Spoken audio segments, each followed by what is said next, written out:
সন্ধেবেলায় বর্মশাই হাঁটতে গিয়ে নিয়ে এলো এক ব্যাগ বাজার। আমি তো দেখে হয়ে গেলাম ভীষণ খুশি। নমস্কার বন্ধুরা, আমি প্রিয়াঙ্কা। আমাদের বাড়ির সামনের রাস্তাটা গত 2-3 দিন ধরে খোঁড়া রয়েছে, তাই কোনো সবজিওয়ালাই এইখান দিয়ে যাচ্ছে না।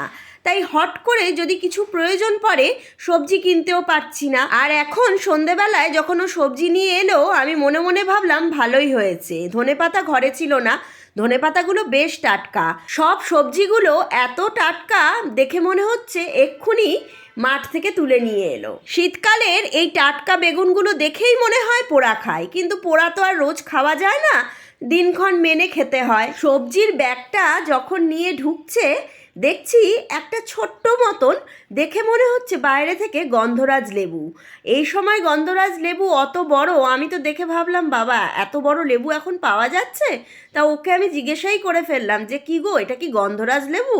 ও হেসে বলছে না, এটা একটা ছোট্ট পেঁপে। হয়তো মাপতে গিয়ে ওজনে কিছু একটা কম বেশি হয়েছিল, তখন এই ছোট্ট একটা পেঁপে নিয়ে নিয়েছে। ঘরে অনেকটা কুমড়ো আছে, তাও আবার কুমড়ো নিয়ে এসছে। তবে এই কুমড়োটা যে খুব একটা ভালো তা কিন্তু নয়, আমি কিন্তু কুমড়ো খুব বুঝে কিনি।